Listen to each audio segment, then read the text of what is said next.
Ladies and gentlemen, the bridge is in front of us on the Blackfriars Bridge. This first one is Blackfriars Railway Bridge, and this railway bridge was built for the 2012 Olympic Games. But like most things here in London, it's running late, so it wasn't actually completed in the year 2013. First bridge is Blackfriars Railway Bridge, second bridge is going to be Blackfriars Road Bridge. But when we're between both bridges, both sides of the moat, you're going to see the old red pillars. But these red pillars used to house the old railway bridge, but that's when steam trains used to come into London. But with modern trains being longer and heavier, the modern bridge was required. However, they did keep these red pillars in place to not disturb the foundations of the previous bridges. So let's say first bridge is Blackfriars Railway Bridge, second bridge is going to be Blackfriars Road Bridge. And with the road bridge, it actually says this point at the River Thames where the river water meets the sea water. So ladies and gentlemen, as we approach the next bridge, both sides of the boat, on the stone columns there, at the very top of the stone columns, you're going to notice seagoing birds coming to the top of the columns. That's both sides of the boat. At the very top of the columns there, you're going to see the seagoing birds coming into the stone column. On the other side of the bridge, carved into the columns are inland river birds. So this side we have seagoing birds, the upper side of the bridge is inland river birds, and that's just to represent this part of the River Thames when they say the river water meets the sea water. And ladies and gentlemen, as we come out the other side, don't be shy to turn your heads, and you'll see the inland river birds carved into the top of the columns on the upper side.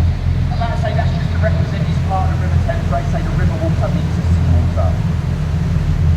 Now ladies and gentlemen, just here on the right, you're going to see a stone building there with a sloped green roof.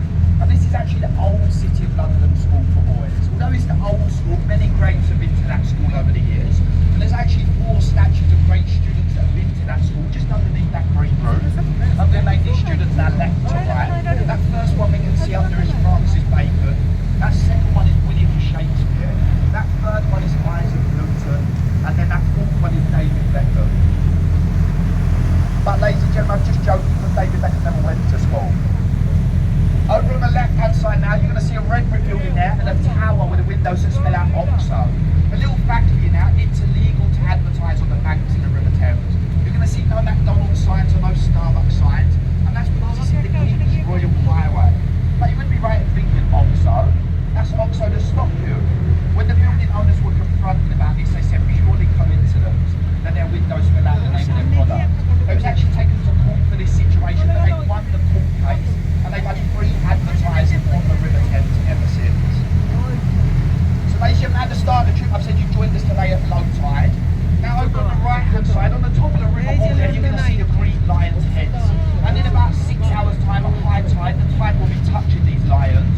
You can see the watermark on the wall where the tide river goes to.